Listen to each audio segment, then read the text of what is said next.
भद्रं कर्णैभिः शृणुयाम देवाः भद्रं पश्येम अक्षभिर्यजत्राः स्थिरैरङ्गैः स्तुष्टुवागं सस्तनूभिः व्यशेम देवहितं यदायुः ॐ शान्ति शान्ति शान्तिः. Let us pray together. We offer our salutations to the all-loving being who endows all beings with consciousness. We meditate on the Lord, who is the origin of the universe. Lord, Thou abidest in all, Thou art all, Thou assumest all forms, Thou art the origin and goal of all, Thou art the self of all, Thou art existence, knowledge and bliss. Salutations unto Thee. May the world be peaceful, may the wicked become gentle, may all creatures think of mutual welfare, may their minds be occupied with what is spiritual and abiding. May our hearts be immersed in selfless love for the Lord. Peace, peace, peace be unto all.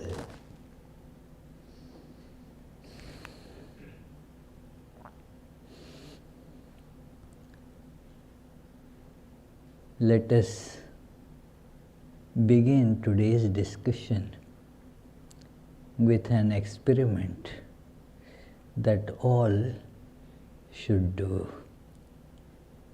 That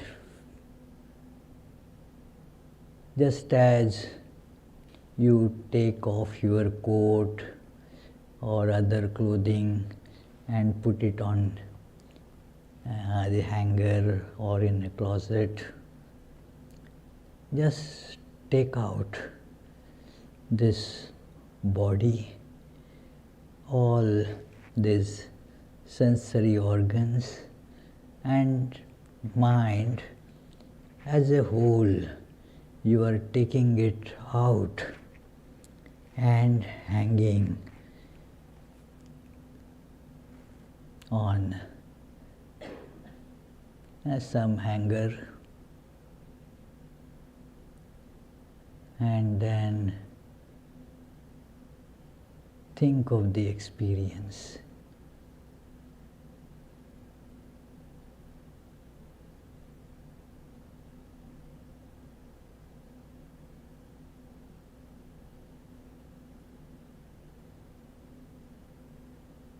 Just as I am not the coat, so I can take off the coat and keep it away. So also, I am not the body, nor the sensory and motor organs, nor the mind, nor the intellect. So I can take it off and put it away.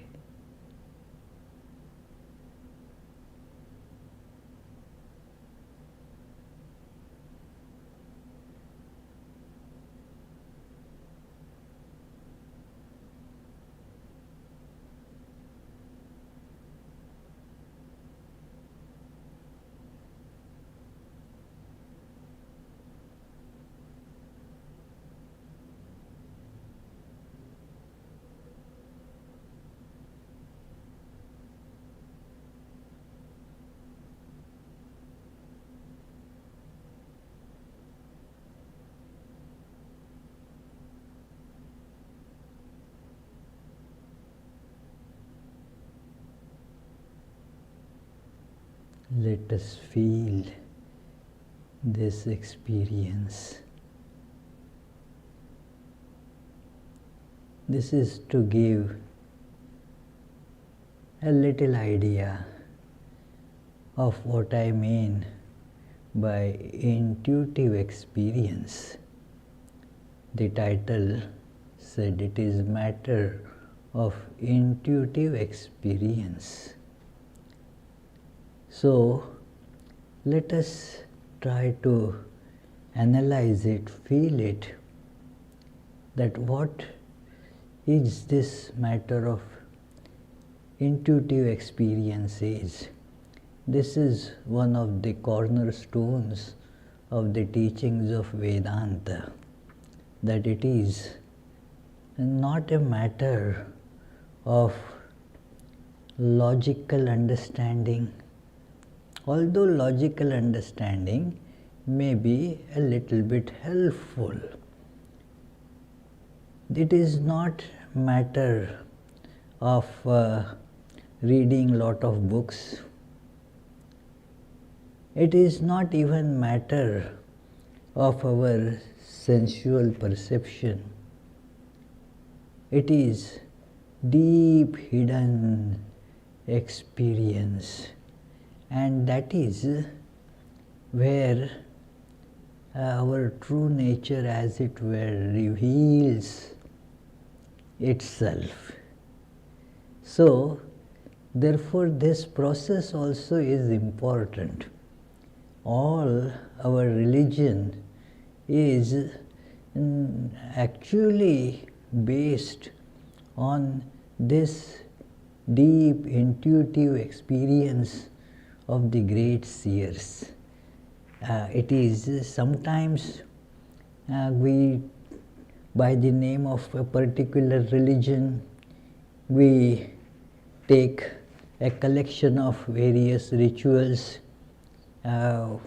different tenets, ideologies, and such things into account.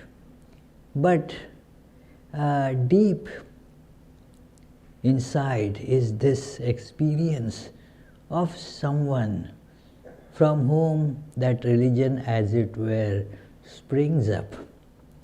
So, it is this experience is not only that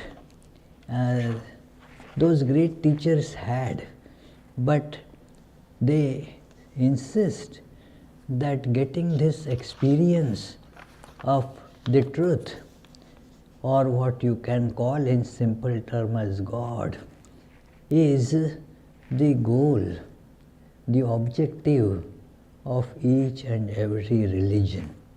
Swami Vivekananda has discussed this at length in his book Raja Yoga.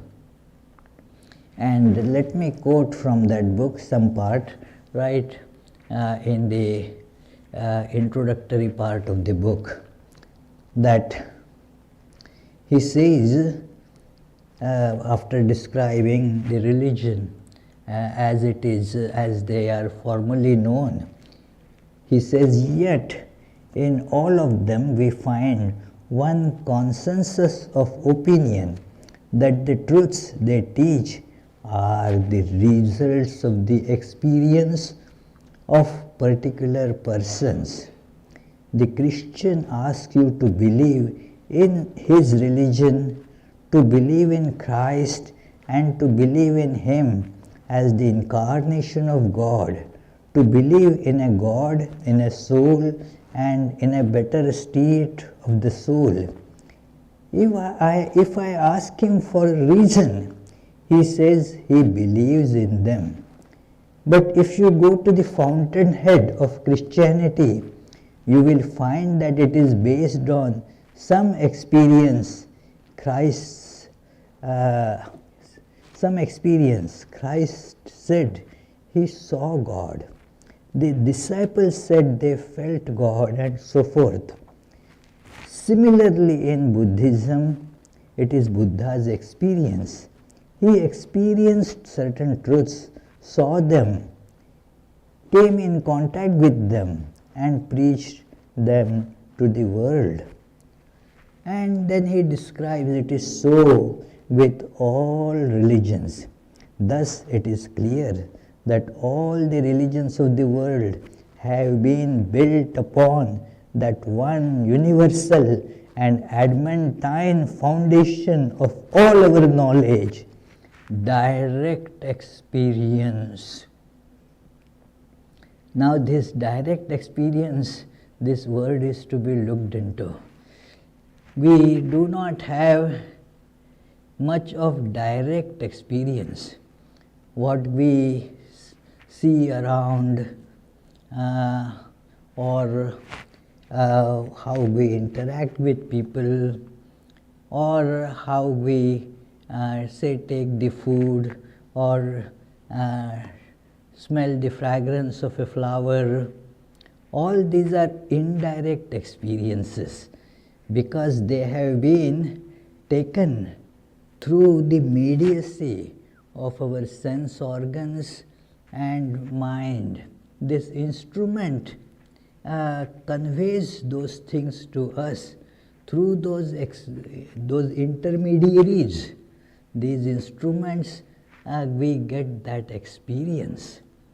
But there is one fact that is not subject to this, and yet we experience that phenomena, and that is the experience of I. I am.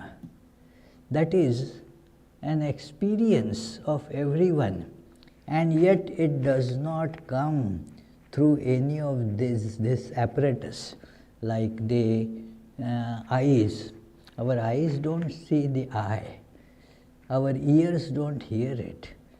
Our mind does not think it.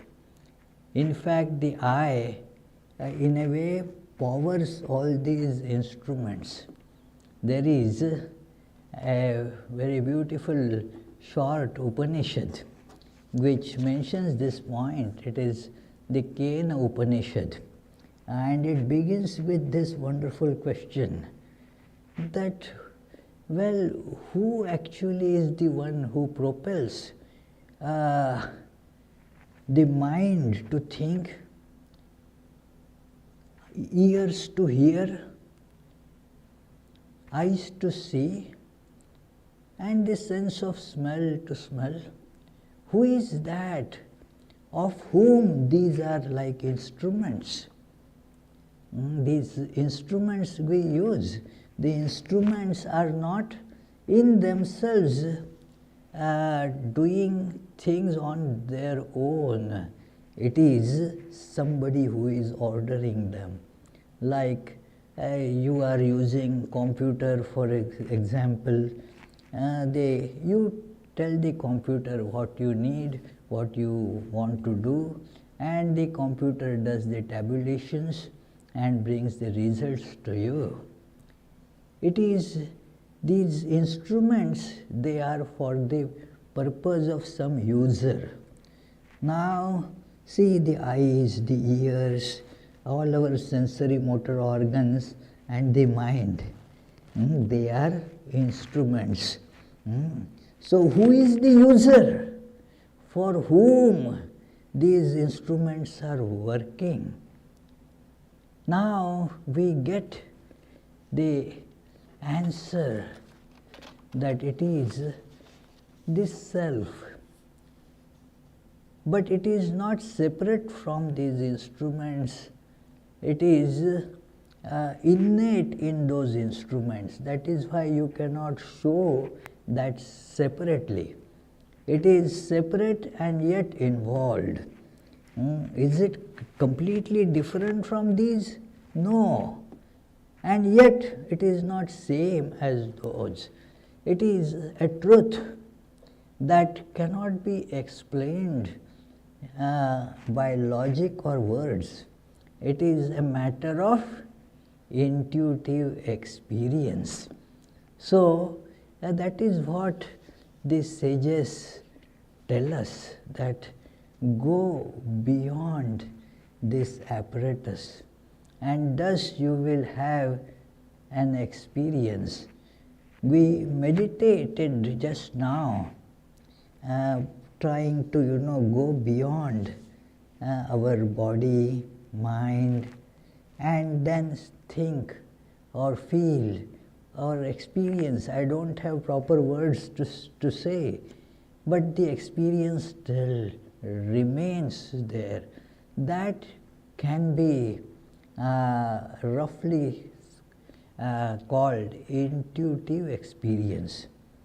In the life of Raman Maharshi, we read of this experience. He had the experience, as it were, of death. He was grabbed, as it were, a teenager, he was grabbed with this fear of death. And then he thought to himself, okay, the body dies. Let this body be considered dead. It is dead, now what? So you feel now a reality which is transcendent to body and everything that is the instrument, and non-instrumental reality which uses these instruments, and if not necessary you can remove these instruments too. Just as those who need glasses to read, but not for regular seeing.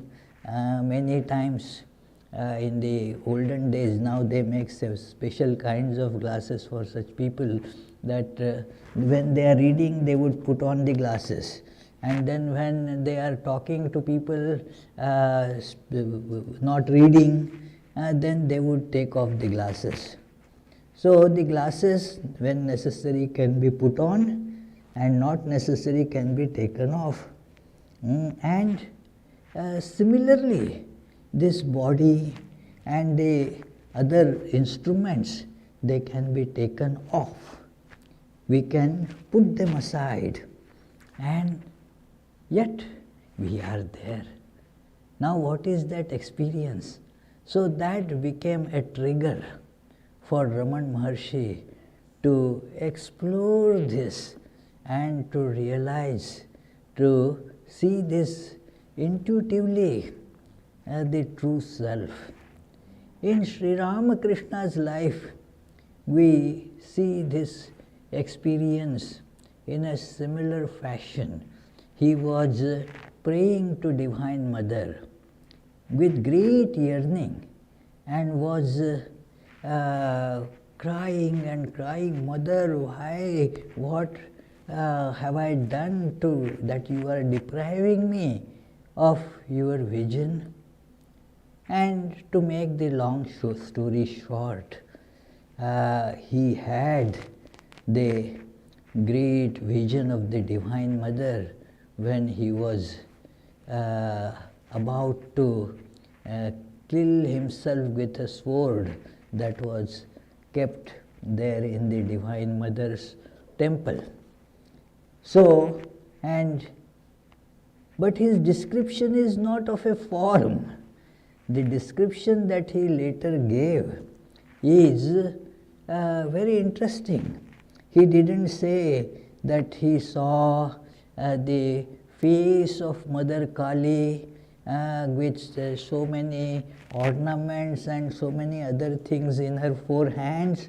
No.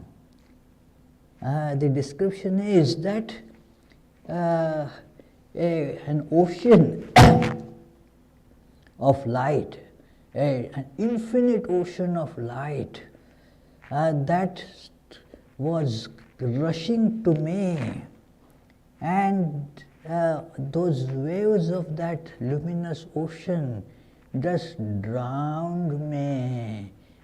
I was lost. I just fell unconscious, but not really unconscious. He says that I was experiencing a great bliss.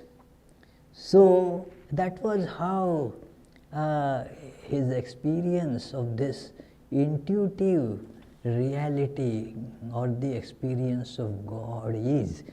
God can be experienced He again and again would say to the devotees who used to come to him, God can be experienced. It is a matter not of belief, not of just logical understanding, not of philosophical discussions like the proof of God. There are in philosophy class, religious philosophy class, there are those things, and the proofs of God. 5, 6 different versions are there, that the proof of God, one ontological proof, one is the proof that what is better to have God or not to have God. Various kinds of these philosophical expressions are there. None of them speaks about the intuitive experience of God. Sri Ramakrishna said God can be experienced. It is, but one has to do something to experience that. One has to take some steps to experience that. And not only that, whatever we are seeking in life, we can get it by that experience. So, it is in a way imperative for every human being who wants to be happy in life, isn't it? Yeah. Who says, I don't want to be happy in life? Nobody will say, what, Teresa? You don't want to be happy? You want to be happy, yeah. So, it is, everybody wants to be happy. And just as you know, if you want to buy something, say some milk, then it is imperative that you go to the grocery store where the milk is given or order it. So it is imperative that if you want milk, then you go to the store or order in the store, whatever. So if we want to be happy, then it is imperative, it is necessary for each of us to have this intuitive experience of God. Meister Eckhart, a great mystic who preached, and many in the Christendom did not like his ideas that God can be experienced. It is so they tried a lot to excommunicate him, some punishments and all that. But he always maintained that we should experience God, God can be experienced. But you have to go beyond this instrument. A very famous statement of his is that we cannot see God with these eyes of ours. We have to get those eyes with which God sees us. God sees us with some special eyes. What it means is that these instruments are limiting our knowledge. It is in Vedanta, in some of the great texts of Vedanta, these are called our eyes, ears, normally known as the instruments of knowledge. But they say that these are instruments of ignorance rather than the instruments of knowledge. It is wrong to call them instruments of knowledge, because what these eyes show us? Only the appearance, which actually is not there. So is it that they bring knowledge? They bring ignorance. They actually hide God from us. They do not let us see the reality. They hide reality from us. I had told many times a story here that I read in the childhood. A monkey, a very clever monkey, as said, one old lady who was, trying to weed out all the small pebbles from a pot of grain of rice.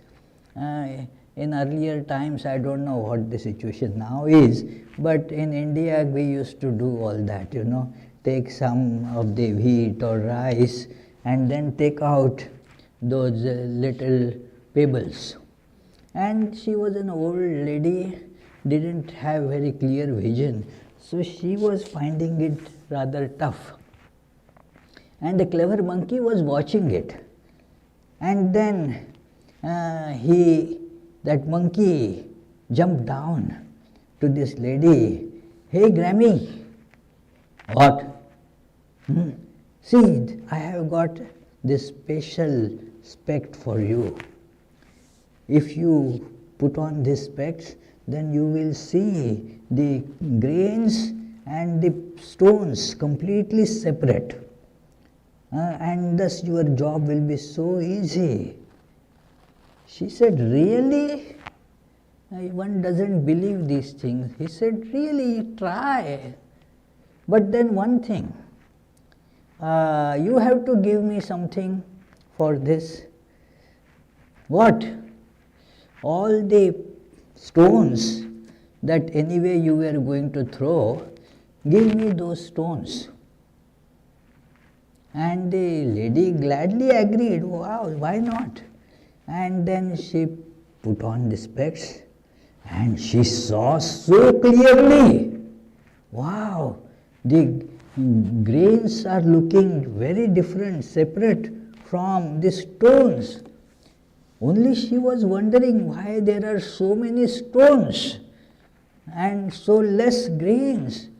But she attributed it to, that wrong supply from the shop, and I will scold that shop fellow that it was so much full of stones. But anyway, she took out what she thought to be the grains and then gave the stones to that monkey as per agreement and gave that specs also. It was showing different grains and stones.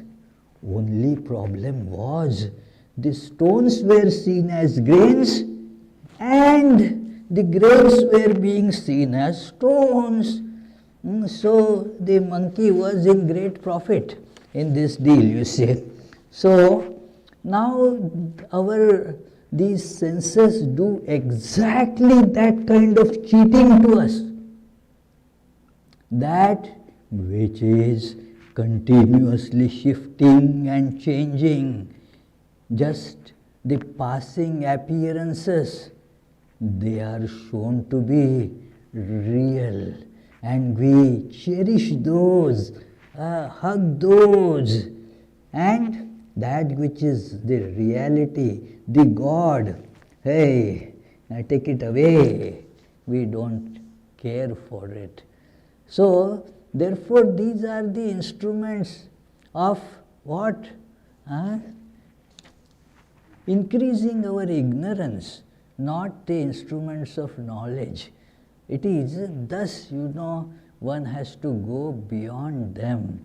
And that is what Kathopanishad, another great Upanishad, mentions, that this is the way that you have to do. Bhagavad Gita also says exactly the same idea, that control your senses.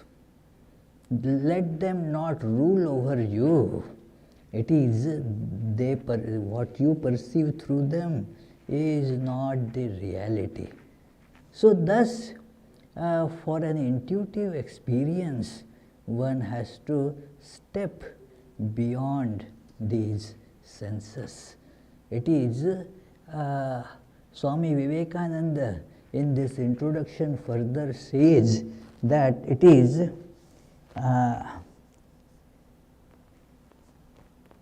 The teachers all saw God. They all saw their own souls.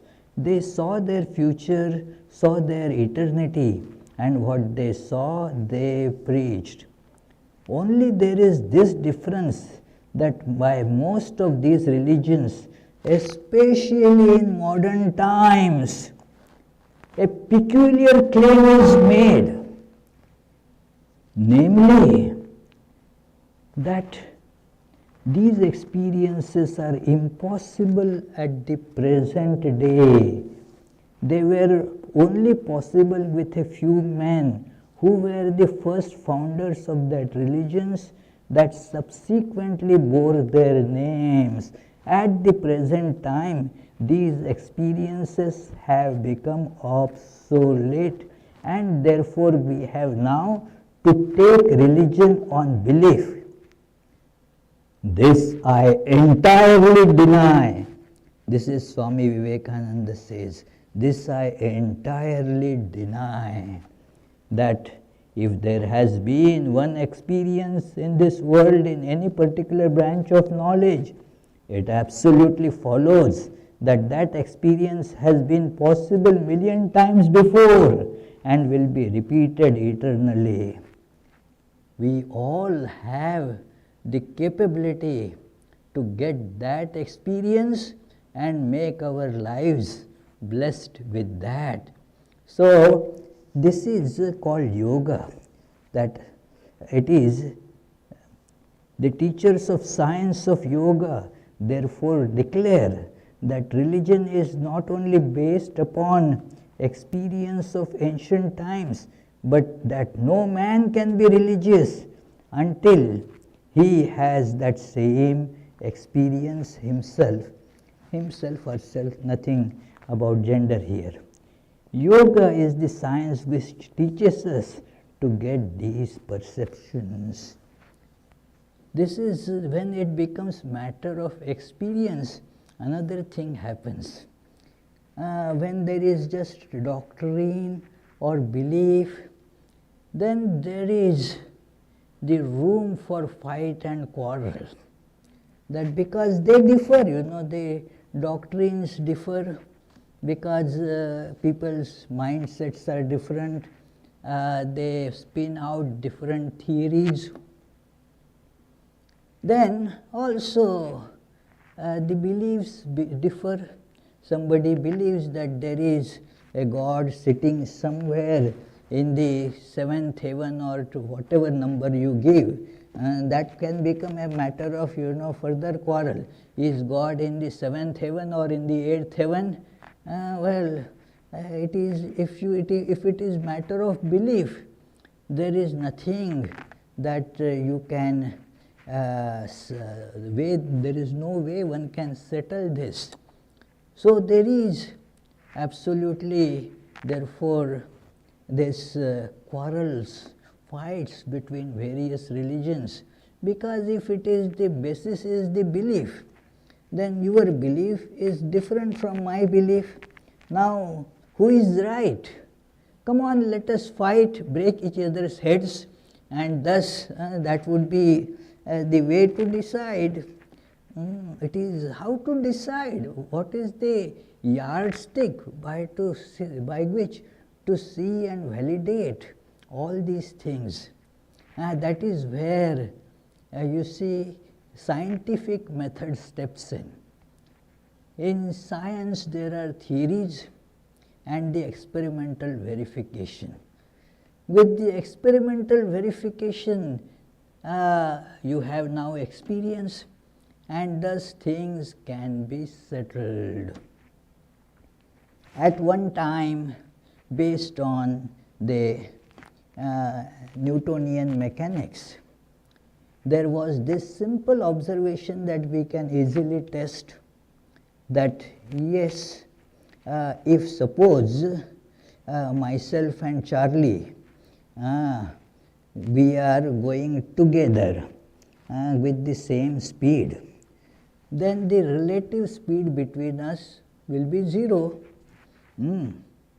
And if Charlie is going to the east at say 5 miles an hour, and I am going to the west 5 miles an hour, then the relative speed between us would be 10 miles. This was an accepted thing and quite logical. What changed? Experience, experiment. Michelson and Morley, they had set out to measure the speed of the Earth's rotation. And what happened there? How did they try to do it?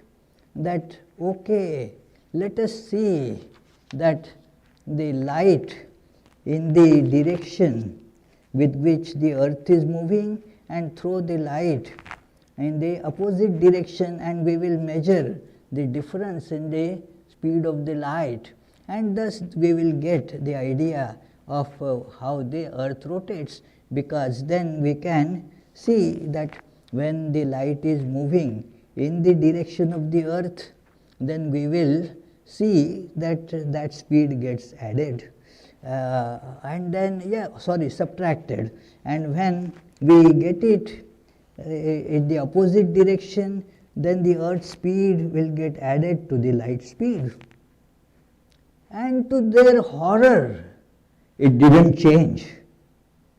And then we got that this great principle that later on Einstein held on to show that the various principles of the theory of relativity. It was on this strength of this experience that the speed of light remains constant. You may run in the direction of the light or opposite to it. It remains the same. Now with this experience, you cannot quarrel with experience or the facts. You can dispute the theories, but when it is the matter of experience, what can you do about it?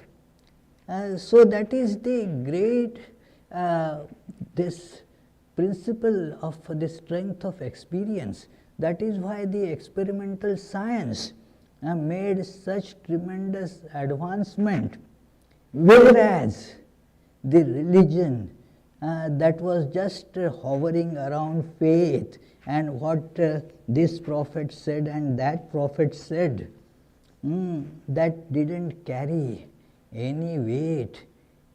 Now the matter is not with what those prophets said. We thought wrongly that they experience only up to them. We have to just believe. No, belief is the beginning. Now you move to get that experience by following in their footsteps. They have given a proper way how you can move and get that experience yourself. A method is there to walk in those footsteps and acquire that very experience to yourself. So this is exactly like making it a science, verifiable. It is not that you have to just keep on believing what was said many thousand years ago, but look at it, study it, and get that experience for yourself. Now this is and the method is this. It is an intuitive experience. It is the truth cannot be perceptible through this instrument, because this instrument shows you all the wrong things. So don't rely on this instrument.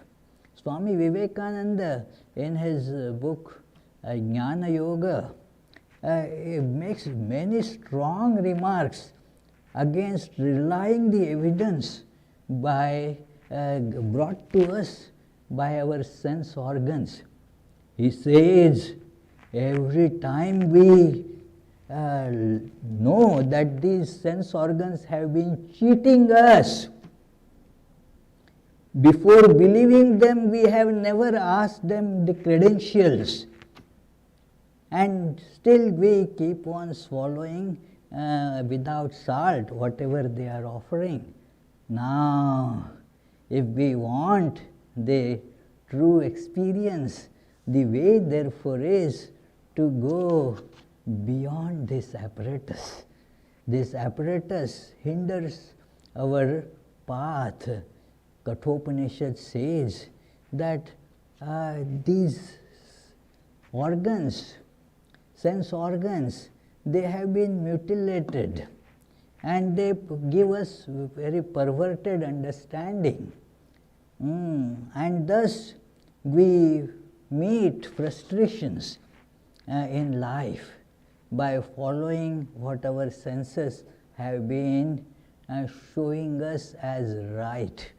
It is, they are only deceiving us, cheating us.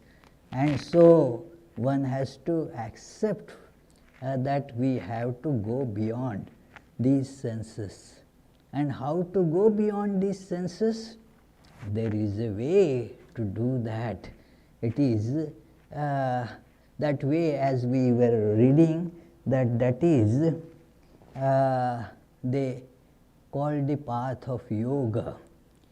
By this path of yoga, that is, variety of yoga are there, means turning our various faculties towards the goal.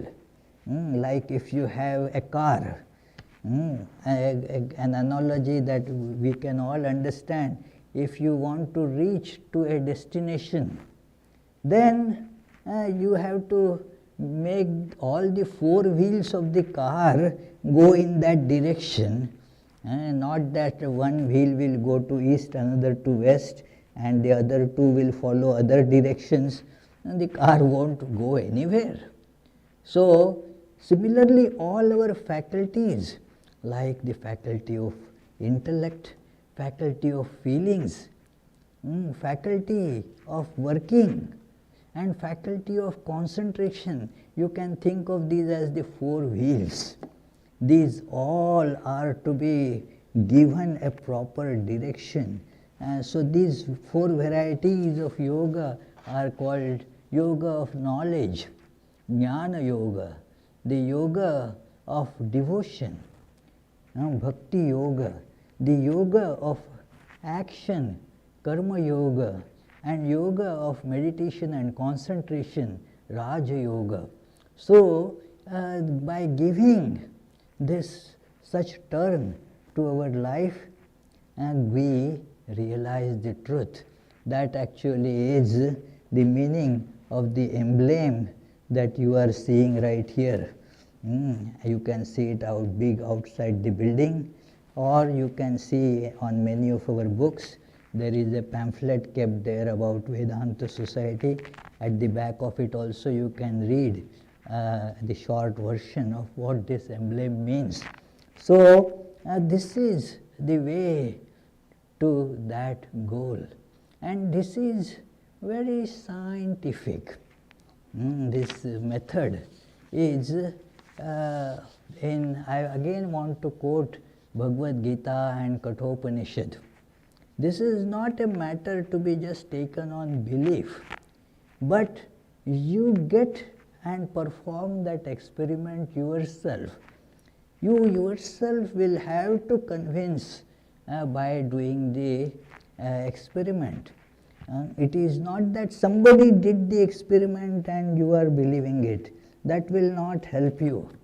That will help only to get some faith, some conviction, but one has to do that experiment oneself.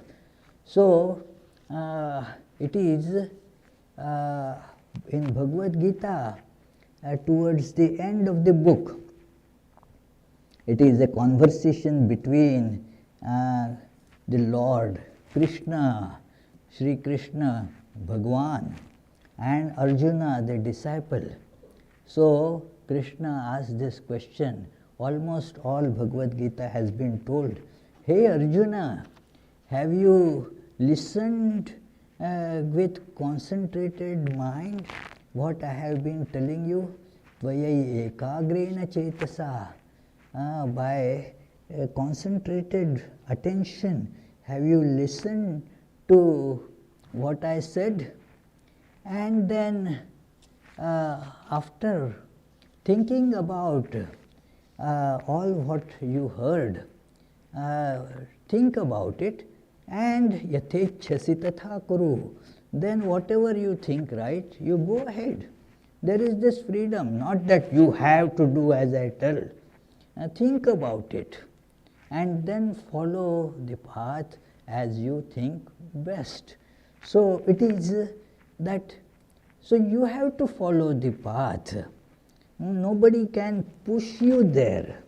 You can get inspiration from others, but one has to make efforts oneself. So this is from Bhagavad Gita. Kathopanishad ends on a wonderful note, that what happened to the disciple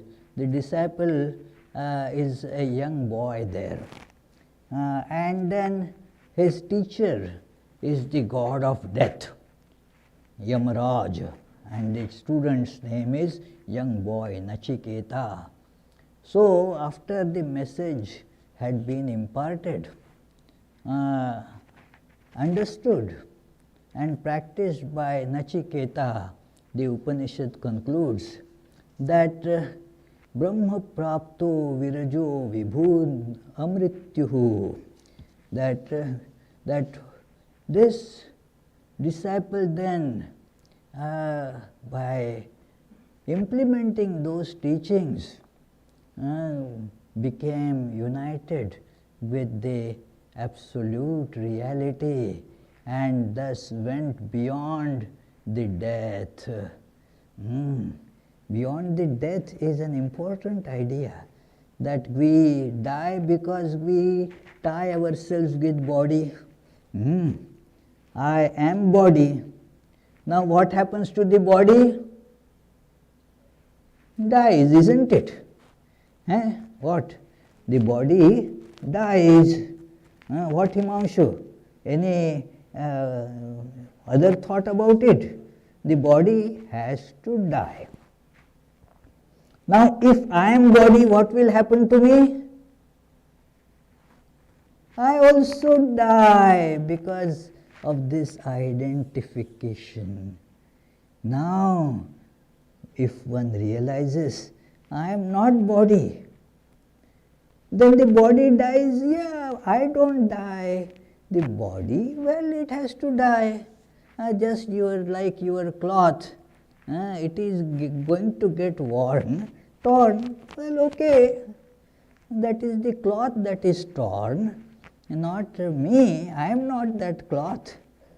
I am not this cloth called body also. The whole idea of death vanishes for this person, and all those, that turmoil that comes due to this, that also goes away. The person becomes full of true bliss. So this is how it happened to Nachiketa. But the master stroke comes in the just next three words. Anyopevam yo vidadhyatmameva. Anybody else can do it. That person also will get the same result. It is not only that Nachiketa's monopoly. Science abhors monopoly, that only this person can find the truth, not that person. If it is truth, every person can get an access to it, can verify that. It is not that only this person can get it. No, everybody, anybody who follows the truth, that path will get it. Hydrogen, when combined with oxygen, simple, you get water. And now anybody can do and verify it. It is, if somebody just says, no, I don't want to believe it, you try. No, I don't want to try. Many are fanatic to that extent, Okay, then we can't help you, sorry. It is that, but if you follow, whether you are in America or in Asia or Australia or Africa, wherever you are, you will get the same result. Whether you are a man or woman, you will get the same result. Whether you are rich or poor, doesn't matter, you will get the same result. So, no monopoly in this. Anyopyevam yo vidadhyatmameva. Whosoever just follows this will also get the same result that this Nachiketa got, that is, will go beyond death and realize the ultimate truth. This is the great power of experience. If we rely only on logic and theorization, and then we cannot get to that. It will be just a lot of arguments, lot of reading. Sri Ramakrishna would say that that will not bring any realization of the truth. He would say many people who would read lot of books and then parade their that scholasticity in front of others, he would call these books, in Sanskrit the word for book is Grantha. Grantha means book. He would say they are Grantha means Granthis. Granthi means the knots that tie you. So these books are something that are keeping you bound. The books, okay, but you have to get the experience, the intuitive experience, and even the ordinary experience, you see, will not be erasable by arguments, theories or logic. It is, for example, you all are seeing Yogatmananda speaking here right now. It is your experience. How so? It is experienced by senses. But if somebody tries to put a theory that no, Yogatmananda could not have been there this afternoon, what you saw is wrong. What you will just smile, what do you mean? I saw, I was there, I saw. Experience.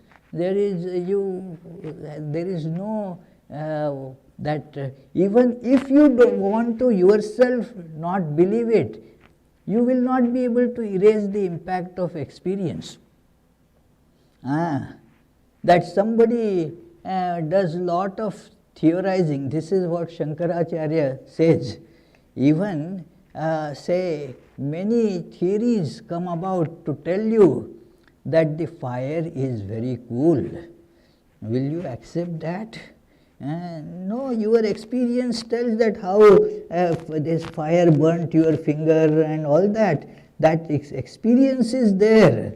So even if somebody tells you fire is very cool, just jump and see. You are not going to do that because there is the experience. Theories will never be able to erase the impact of even ordinary experience.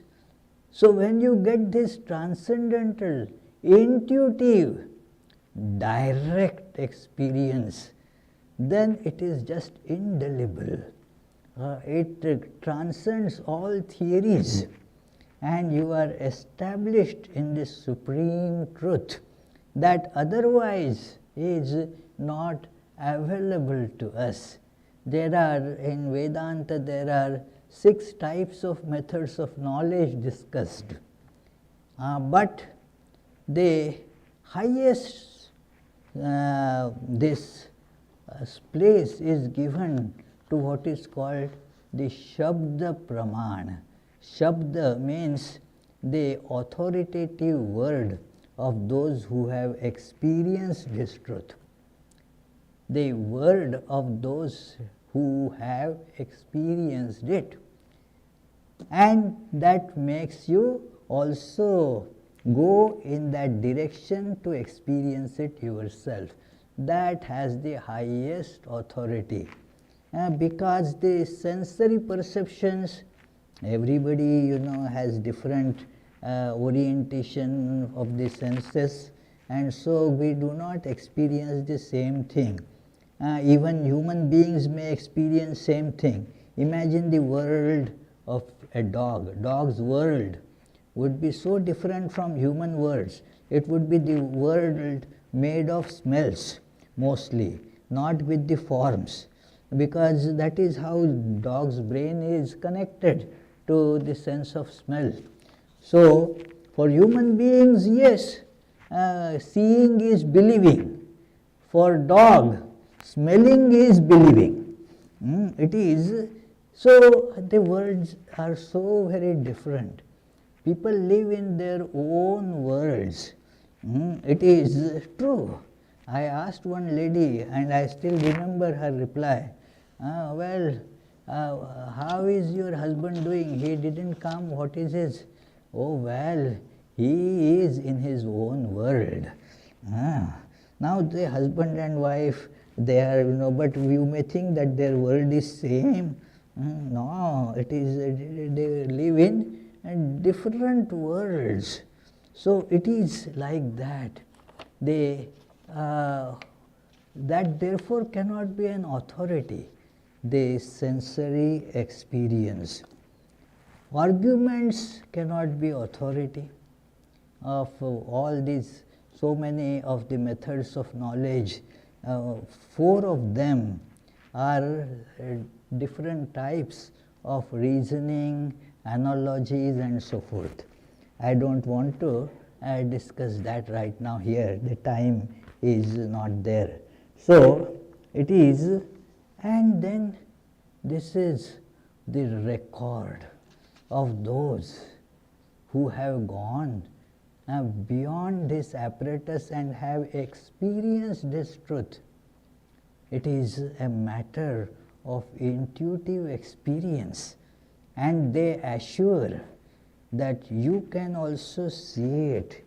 Let us remember here, and with that I will end today's talk, that how Sri Ramakrishna answered Narendranath, the future Vivekananda.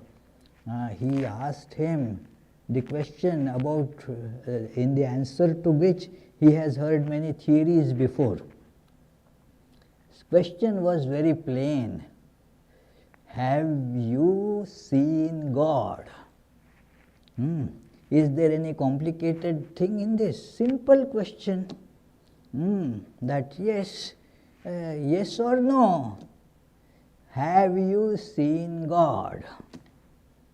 And Sri Ramakrishna answers him, yes, and then adds a very important statement. Yes, just as I am seeing you, but more clearly, with more clarity I am seeing God. That is, and one more step he adds there. Though Vivekananda or Narendranath did not ask this question in words, that was in his mind. Sri Ramakrishna could see that. He told this young man, Narendra, that, and if you do what I tell you, you can also see the God. This, you can also experience this. So this is how the power of experience is.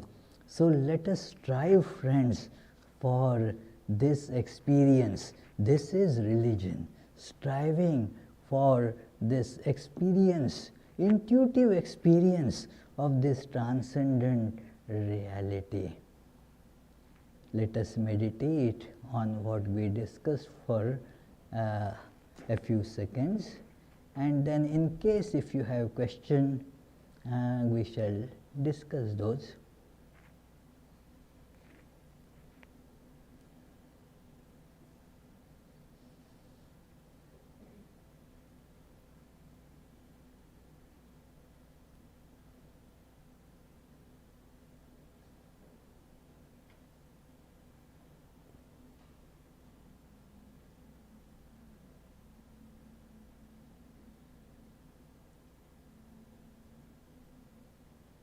Yes, please. Yes, Charlie. It seems to me that it still comes down to a matter of belief. You can either believe the Hindu sages who say that you can experience this, or the Abrahamic religions that say that you can't. It's still a matter of belief, because I don't know anyone personally who has experienced this. Oh, well, you can experience yourself. That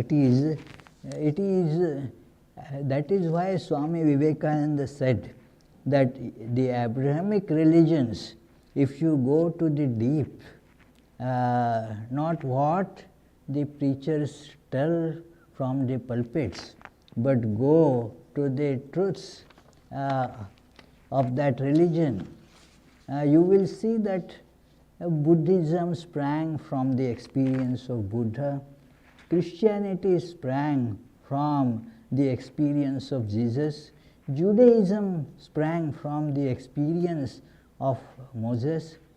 And what a great statement is there that Moses says, Moses heard God, Moses saw God, Moses heard God.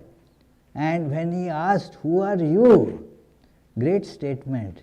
I am that I am.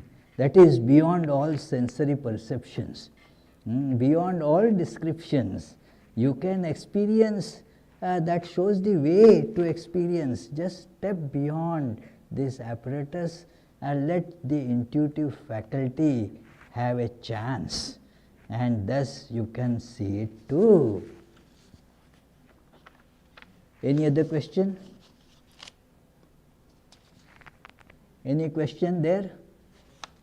No question on the web. So, one question. Okay, please read out. Shubha, Pranam Swamiji. On spiritual path, it's not easy for a mediocre person to go beyond the mind, even if the mind is very calm during meditation. Any advice? Oh, of course, you have used, is there a name for that questioner? Shiva. Shubha, okay, yes. So Shubha, you have actually answered your question by putting this word mediocre. Of course, those who want to get stuck in mediocrity, they will not realize God. Being stuck with this mediocre, they don't realize God. One has to go beyond this mediocre attitude. I am not mediocre. Tell yourself, I am divine. I am divine potentially.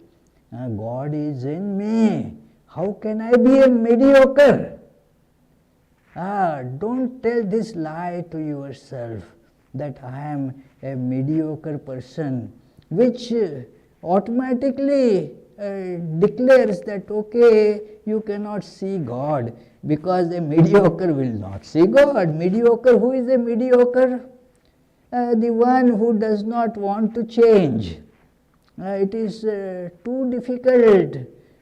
Well, you have done in life much more difficult things.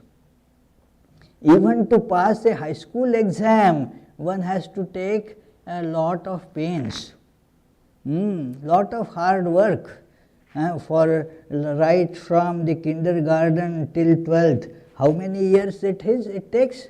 some 14, 15 years. And so much hard work you have to put in. For what? Just to get a high school certificate. So, do you put so much hard work in the spiritual practice? And again, spiritual practice done methodically.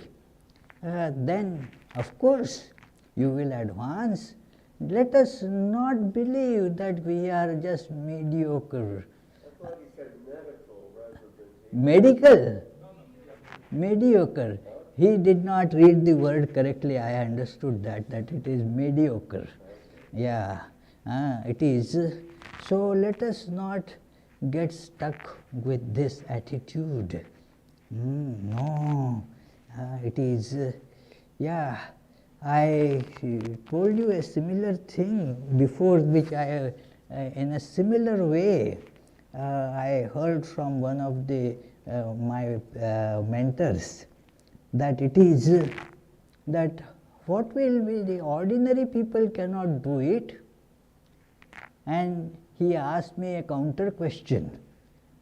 What is an ordinary people? Do you have a definition of ordinary people? When I was thinking how to, because everybody in different situations says that, well, ordinary people like us, it is, what is an ordinary person? And he said, and those words are still ringing in my ears, friends, that ordinary person is that who does not want to change himself or herself. Now, by definition, that person cannot see God because it means changing. If I do not want to leave Massachusetts, how can I get to Tennessee? So unless we kick out this ordinariness, this mediocre attitude, tell oneself, I am divine, I am not an imbecile, I have the capacity to work towards this goal, I will follow the path shown by the sages, and I will realize God. Each of us has the capability to do that. Let us hold on to this and practice. Go ahead. It is, we will realize that God. Thank you, Shubha. So, let us conclude with the closing prayers. Before that, let me tell you about upcoming programs. You all already know there is a spiritual retreat coming up on 26th of March, that is this month, Saturday 26th of March, and it is going to be given by Swami Atmagyanananda, and it is for all very, it is ABC of meditation. So no high qualifications are required, ABC of meditation. So you have to register for this retreat though, and up to coming Sunday, there is this concessional rate that you get straight 30% concession. Instead of paying $30, you pay just $20 for attending this retreat, but you have to register. There is that Naomi sitting there. You can register, or you can register on website or whatever. So then during the week, these classes on Tuesdays and Fridays will go on as usual. Next Sunday, the topic for discussion is clock is ticking. So, okay then, anything else? Closing prayer, isn't it? clock is ticking. Are we running out of time? Oh yeah. Clock is ticking. May the divine who is Father in heaven of the Christians, Holy One of the Jewish faith, Allah of the Muslims, Buddha of the Buddhists, Tao of the Taoists, Great Spirit of the Native Americans, Ahura Mazda of the Zoroastrians, and Brahman of the Hindus. Lead us from the unreal to the real, from the darkness to light, from death to immortality. May the all-loving being manifest himself unto us and grant us abiding understanding and all-consuming divine love. Peace, peace, peace be unto all. In answer to Charlie's question about ticking of the clock, last night after midnight it started clicking rather faster, went 1 hour ahead.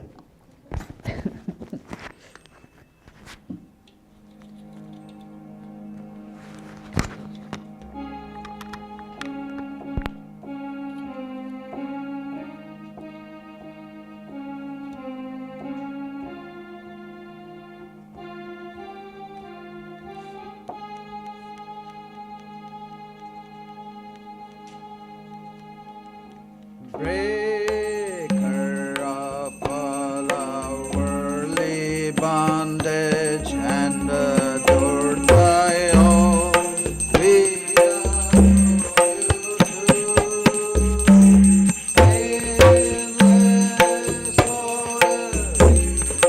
Stainless human form, stainless Lord as you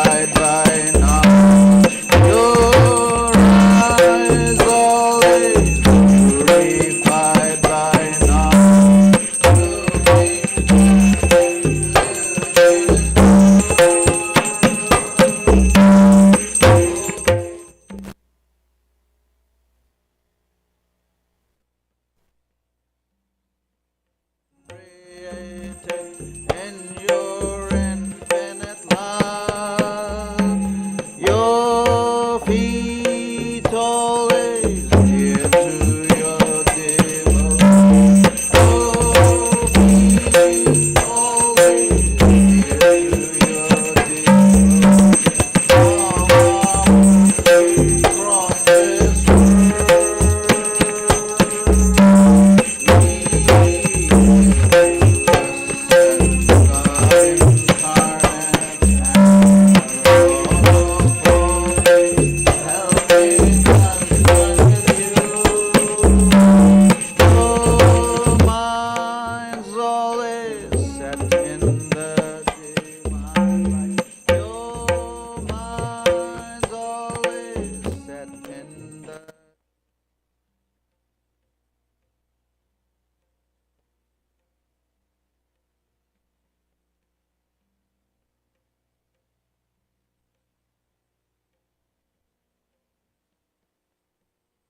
compassion so infinite is your word. Your life's offered for the world's deliverance. Your life's offered for the world's deliverance, saving us from darkness and renouncer of all lust and lucre, there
the basis of both. O Lord, yet you are the basis of both. Great light of all lights, blessing in the heart's gift. Great light of all lights, blessing in the heart's gift.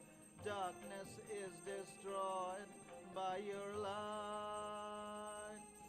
O Lord, darkness is destroyed by your light. Greetings to you, O Lord, beyond both speech and mind. Greetings to you, O Lord, beyond both speech and mind. Yet you are the basis of both. O Lord, yet you are the basis of both. Great light of all lights, blessing in the heart's gift. Great light of all lights, blessing in the heart's gift. Darkness is destroyed by your light. O Lord, darkness is destroyed by your light. Langa, ranga, bhanga, these are all the sounds of Vedanta. Langa, ranga, bhanga, these are all the sounds of Vedanta. Spiritual songs devotees are singing for your worship divine. Spiritual songs devotees are singing for your worship divine. Jaya Jaya for your worship divine. Hara Hara for your worship divine. Shiva Shiva for your worship divine.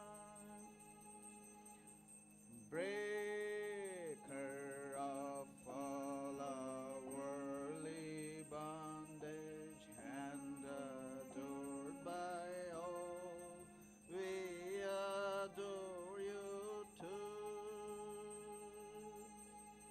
Jai Shri Guru Maharaj Ji Ki Jai.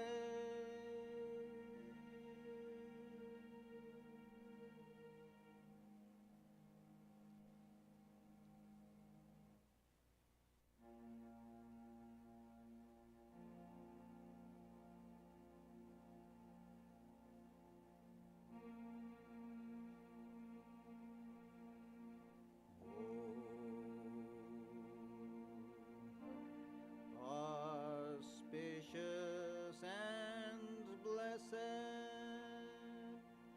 graciousness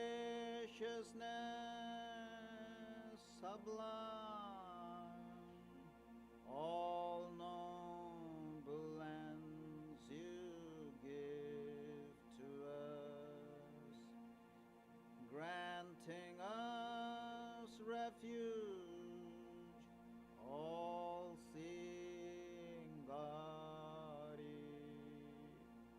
O Mother Divine,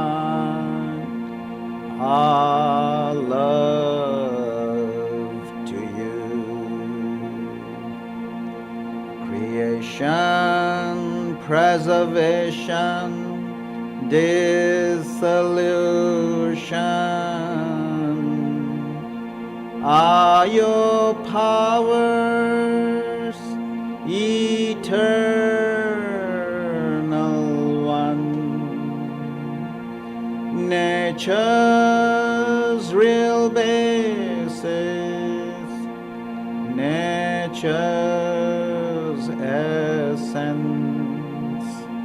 O Mother Divine, our love to you. We come seeking refuge from anguish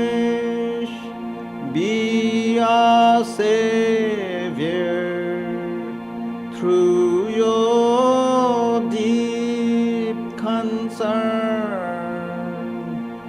all our suffering remove, Goddess, O Mother Divine, our love to you. Victory, O Mother Divine, our love to you. Blessed Mother Divine, our love to you. Blessed Mother Divine, our love to you. Blessed Mother Divine, our love to you.